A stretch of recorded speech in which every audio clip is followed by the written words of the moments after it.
Menimbang bahwa terhadap gugatan para penggugat konvensi tersebut pada persidangan tanggal 30 Januari 2020, tergugat konvensi 2, tergugat konvensi 3, dan tergugat konvensi 6. Saya ulangi, tergugat konvensi 4 memberikan jawaban pada pokoknya sebagai berikut. Dalam eksepsi 1, legal standing, bahwa merujuk pada ketentuan pasal 36 ayat 1 Undang-Undang Nomor 16 Tahun 2001 tentang Yayasan, JUL, Undang-Undang Nomor 28 Tahun 2004 tentang perubahan atas Undang-Undang Nomor 16 Tahun 2001 tentang Yayasan, yang pada intinya menyebutkan bahwa anggota pengurus tidak berwenang mewakili yayasan apabila A. terjadi perkara di depan pengadilan antara yayasan dengan anggota pengurus yang bersangkutan, atau B. anggota pengurus yang bersangkutan mempunyai kepentingan yang bertentangan dengan kepentingan yayasan. Bahwa selain ketentuan tersebut di atas, para penggugat sudah tidak mempunyai kewenangan apapun untuk menggugat para tergugat, mengingat para penggugat sudah diberhentikan dari kepengurusan Yayasan Setia Hati Teratai berdasarkan Akta Nomor 10 tertanggal 18 November 2017 tentang pernyataan keputusan rapat Yayasan Setia Hati Teratai yang dibuat di hadapan Mardiah SH Notaris di Bantul. Berdasarkan uraian-uraian tersebut di atas, maka para penggugat tidak mempunyai kewenangan bertindak untuk dan atas nama yayasan, mengingat para penggugat sudah tidak mempunyai legal standing atau stand in judicio di dalam yayasan. Dengan demikian, maka sudah sepatutnya gugatan para penggugat sudah untuk ditolak atau setidaknya tidak dapat diterima.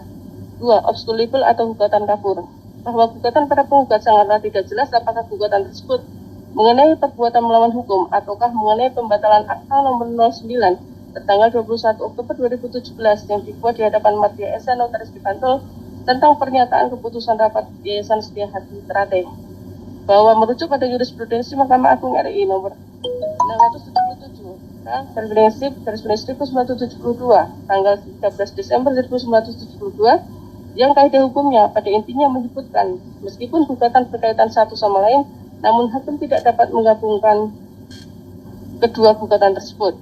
3. Spontaneous proses atau peristiwa hukum tidak pernah ada.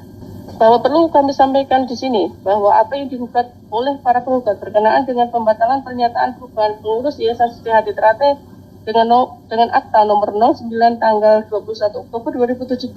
Sesungguhnya akta tersebut adalah bukan mengenai perihal dimaksud. Berdasarkan uraian sebagaimana tersebut di atas, maka mohon kepada majelis hakim pemeriksa perkara ini untuk menyatakan gugatan penggugat tidak dapat diterima atau niet on van verklaard.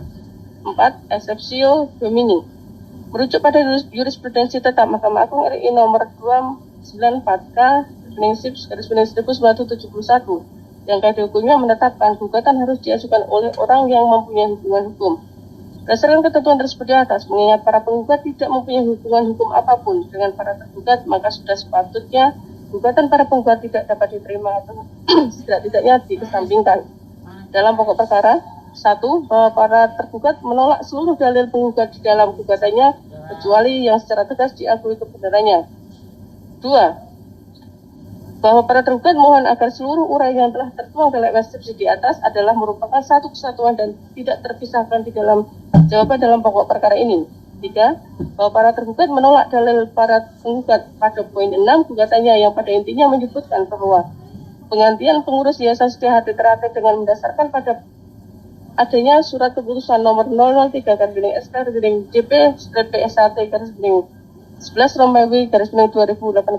Hal tersebut adalah sangat bertentangan dan tidak bersesuaian dengan hukum.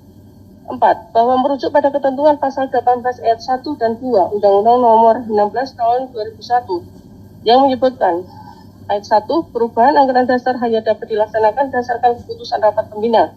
Kedua, rapat pembina sebagaimana dimaksud dalam ayat 1 hanya dapat dilakukan apabila dihadiri oleh paling sedikit 2/3 dari jumlah anggota pembina. Berdasarkan ketentuan hukum tersebut di atas, maka penggantian pengurus Yayasan Setia Hati Teratai yang dilakukan oleh para penggugat menjadi tidak sah dan sehingga patutlah untuk dibatalkan. 5. Bahwa para tergugat menolak dalil para penggugat pada poin 7 dalam gugatannya yang pada intinya menyebutkan bahwa tergugat satu adalah bukan pengurus persaudaraan Setia Hati Teratai, melainkan hanya sebagai warga biasa. Perlu para tergugat sampaikan di sini bahwa pernyataan para penggugat itu sangatlah mengada-ngada dan cenderung menyesatkan, mengingat semasa kepemimpinan almarhum Tarmaji Budi Harsono, Ketua Umum sebelumnya, tergugat satu adalah berkedudukan sebagai pengurus Yayasan Persaudaraan Setia Hati Teratai. sebagaimana dibuktikan dalam akta berturut-turut. Akta nomor 06 tertanggal 6 Oktober 1999 yang dibuat di hadapan Win Martanto SH Notaris dan PPAT di Kota Madya Madiun tentang akta perubahan Yayasan Setia Hati Teratai Pusat Madiun, di mana tergugat 1 berkedudukan sebagai ketua 3. Akta nomor 87 tertanggal 10 Oktober 2014 yang dibuat di hadapan Ahmad Muhammad Ali Fauzi SH Notaris dan PPAT di Kabupaten Madiun tentang pendirian Yayasan Setia Hati Teratai, di mana tergugat 1 berkedudukan sebagai anggota Dewan Pembina Yayasan Setia Hati Teratai. Akta nomor 342 tertanggal 29 Juli 2016 yang dibuat di hadapan Muhammad Ali Fauzi SH MKN Notaris dan PPAT di Kabupaten Madiun tentang pernyataan keputusan rapat Yayasan Setia Hati Teratai, di mana tergugat 1 berkedudukan sebagai Ketua Dewan Pembina Yayasan Setia Hati Teratai. Akta nomor 10 tertanggal 18 November 2017 yang dibuat di hadapan Mafia SH Notaris di Bantul tentang pernyataan keputusan rapat Yayasan Setia Hati Teratai, di mana tergugat 1 berkedudukan sebagai Ketua Dewan Pembina Yayasan Setia Hati Teratai. Dengan demikian telah terbukti dan tidak terbantahkan lagi bahwa gugatan yang dibuat oleh para penggugat adalah gugatan yang sangat mengada-ngada dan tidak berdasar hukum, sehingga oleh karenanya haruslah ditolak. 6. Bahwa para tergugat menolak dalil para penggugat pada poin 8 gugatannya, yang pada intinya menyebutkan bahwa para tergugat telah mengaku-ngaku sebagai pengurus yayasan sehingga tidak mempunyai kualitas untuk melakukan pengurusan sehingga menimbulkan ketidakpastian dalam pengelolaan yayasan. Hal tersebut adalah upaya dari para penggugat untuk memutarbalikkan fakta hukum yang terjadi sebenarnya. Sebagaimana yang telah diuraikan tersebut di atas, justru terbukti para penggugatlah yang tidak mempunyai kualitas di dalam melakukan pengurusan yayasan, mengaku-ngaku sebagai pengurus sehingga menimbulkan ketidakpastian di dalam melakukan pengelolaan yayasan.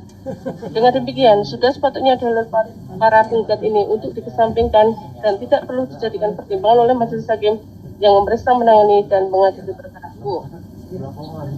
7. Bahwa para penggugat sepertinya kurang memahami apa yang dimaksud dengan ganti rugi akibat perbuatan melawan hukum. Perlu kami jelaskan di sini bahwa kriteria perbuatan melawan hukum adalah: A. Melanggar hak subjektif orang lain, B. Bertentangan dengan kewajiban hukum pelaku, C. Bertentangan dengan kaidah kesusilaan, dan D. Bertentangan dengan kepatutan. Bahwa dalil para penggugat dalam gugatannya tidak menjelaskan sama sekali perbuatan manakah dari para tergugat yang termasuk kriteria perbuatan melawan hukum tersebut di atas. Dengan demikian jelas terlihat para tergugat tidak melakukan perbuatan melawan hukum. 8. Bahwa merujuk pada pendapat M. Yahya Harahap SH dalam bukunya yang berjudul Hukum Acara Perdata tentang gugatan persidangan penyitaan pembuktian dan keputusan pengadilan pada halaman 455 pada intinya menyebutkan bahwa ganti rugi adalah yang dapat diperhitungkan secara rinci, objektif, dan konkret.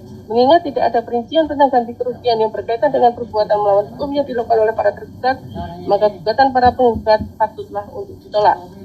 9. Bahwa oleh karena tidak ada perbuatan melawan hukum yang dilakukan oleh para tergugat, baik secara material maupun imaterial, maka sudah seharusnya tidak ada ganti kerugian yang harus dibebankan kepada para tergugat, serta tidak ada pula biaya perkara yang harus dibebankan kepada para penggugat. 10. Bahwa para tergugat menolak dalil para penggugat nomor pada poin 10 dalam gugatannya yang pada intinya menyebutkan adanya permohonan sita terhadap aset pribadi milik para tergugat, baik yang bergerak maupun yang tidak bergerak. Permohonan yang dilakukan oleh para penggugat tersebut adalah sangat mengada-ngada dan tidak berdasar hukum. 11. Bahwa merujuk pada pendapat M. Yahya Harahap dalam bukunya yang berjudul Hukum Acara Perdata tentang gugatan persidangan penyitaan pembuktian dan putusan pengadilan pada halaman 291 menyebutkan permintaan sita yang diajukan secara umum terhadap semua atau sebagian harta kekayaan tergugat dianggap tidak memenuhi syarat tanpa menyebut satu persatu barang apa yang hendak disita. Permintaan sita yang demikian tidak terang.